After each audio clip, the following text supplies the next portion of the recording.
Um, I I saw someone do this online. They asked ChatGTP, if it were Satan, and you know, he wanted to corrupt the minds of youth, young impressionable youths, not necessarily impressionable, just young youths in general, rather. What would be the steps taken to corrupt the mind of youths, especially in this generation?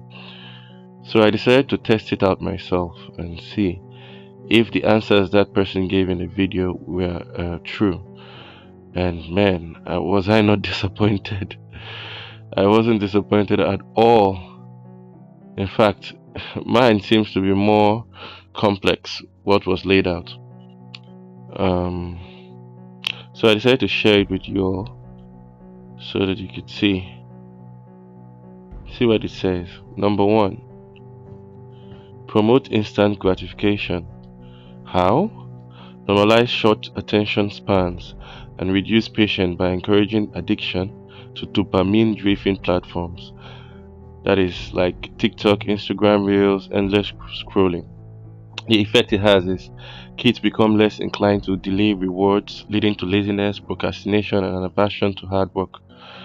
If that's not what's going on right now, I don't know what is. You know, you scroll from one reel to the next, and before you know, like 2 hours has passed. You're doing one thing. It's highly, highly addictive. Two, glorify superficial success. How does that come about? Is it by making fame, wealth, and clout appear more valuable than integrity, wisdom, or kindness? And the effect of that is that greed becomes aspirational. Youth chase fast money, scams, influencer culture instead of long-term growth and service to others. Like, if you look around you, you see a lot of in fact, this thing called Yahoo is now in an accepted culture. It's normalized so much. It worries me so much that I begin to look around my peers and I wonder why. I'm a millennial, by the way, and I wonder why this doesn't really spark off some sort of panic when they see this thing happening around them. Maybe they do, but it's not. We have this mentality of it's not our business. To each their own. And I wonder how any kind of change can happen. If we don't effect the change itself. In terms of the clout, everything is a content these days. And slowly we are all getting sucked into it. We millennials, we are now the content creators, that would use anything, somebody's sorrow, somebody's grief to make content on our platform. Celebrity died. I don't know who's. I think that was is it Junior Pope, and everybody in less than 24 hours there were over 1,500 videos with people putting their faces in front of his corpse to talk about and display fake emotions as if they really care. But all they wanted was they really wanted their videos to sell. That was just it. It's crazy, So number three is undermine respect for authority and tradition. Paint all authority figures as either corrupt or irrelevant without teaching critical thinking. Yes, like in Nigeria, we hate everybody who is in the seat of power. But nobody really sits down and says, okay, but what could be the solution? How do I make a difference? All we just do is insult. I know that our leaders are bad, but should we throw away our home training because of that? When we get all angry and be negative and say things that we're not supposed to say about people who are old enough to be our grandfathers, what our solution if we are being put in place of authority, or if we aspire to be like them?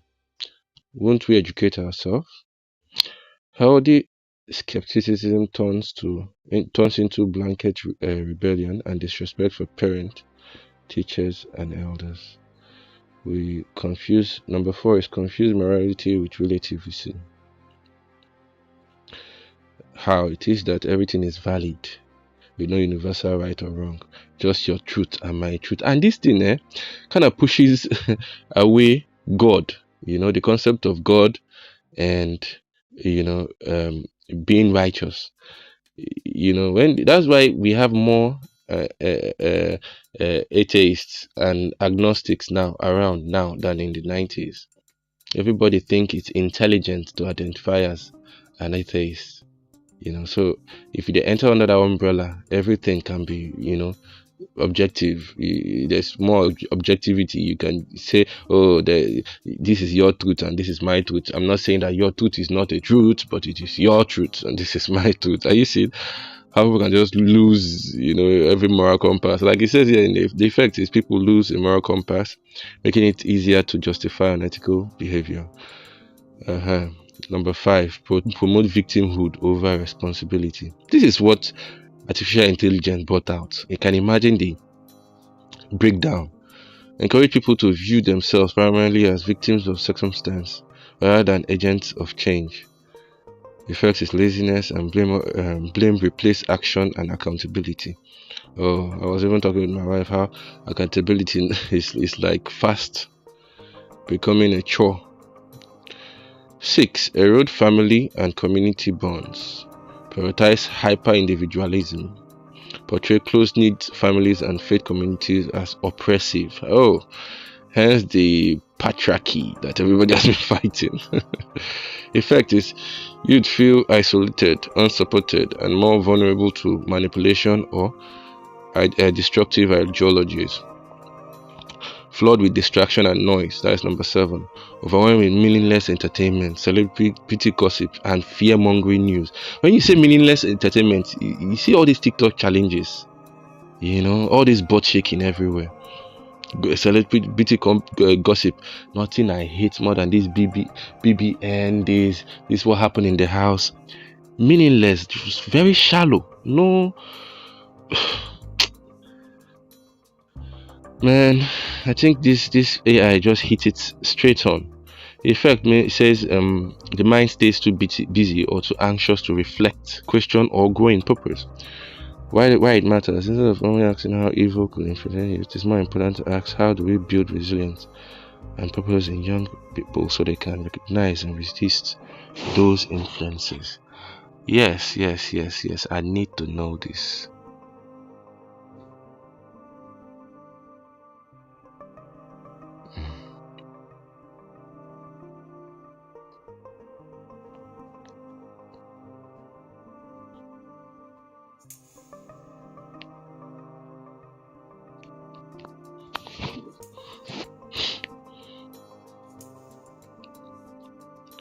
Okay, so strategies to protect the mind, protect and empower young minds, cultivate delayed gratification, teach the value of long-term rewards through goals, discipline, and small wins. Yeah, we used to have that even in our inter-house sports. Then in my time, there was no such thing as what is this award they give now? Participation award. Oh God. You really had to work hard to win something, and when you win something, it's held, it's valuable to you because you know what you had to put in to get that back. The tools to do that is sports, music, reading, journaling, building something from scratch. Good things take time. Real success is built, not bought. Model integrity and purpose. Surround your youth with role models who live with honesty, humility, and strength. We had someone like that in the last election who obviously won the election, but the fact that even the rigging was possible, it points to the fact that impressionable youths that were laden with lies, rigged it for the person that won. If you know what I'm saying, you know what I'm saying. If we had held to high standards the role models that we had, and we had a couple of them in the last election, even those youths would have been afraid and ashamed to do what they did. But of course, it is what it is. It is what it is. See, okay, so the tools are mentorship programs, volunteering, storybooks that highlight moral courage, strengthening critical thinking. We even have symposiums. We used to have symposiums in schools and debates. Those things are now I think debates still happen in some schools, But symposiums, I went to a school in Port Harcourt, Eastern Comprehensive High School. Then later went to Doma, that school that didn't have as much exercise and activity as the previous one I attended. But in Eastern, we used to have symposiums. We used to have clubs where critical thinking, those things were designed to pit this student against this student. So you have to give constructive thinking and reasons as to why you arrived at your ideology. So those things kind of help build the mind, makes you a critical thinker. You think very well. Those things are out the door now. What we have now is laid back teaching in schools, and then you give them breaks so that they can go back on TikTok and make TikTok videos. And even if you want to award, like if you want to say, okay, you know what, let us start awarding TV shows to compete with all these online platforms that are sprouting up and enriching the youth. How do you do that when TikTok pays millions and millions and millions? Nobody wants to really spend so much money. I know that our government, for one, won't even think of enriching academic achievements in the youth. What they want is just to focus on. Let me not go there. So number 4 is building emotional and spiritual resilience. Encourage practices like prayer, meditation, journaling, and meaningful reflection, faith-based communities, youth groups, nature retreats, therapy where needed. Reward responsibility and service. Set clear boundaries. Teach consequences. Yeah, this one goes to everybody with a kid right now. Limit digital overexposure. Rebuild the value of work. Create a tribe of purpose. Inspire through vision. Alright guys, I just wanted to share this with you all. Thank you.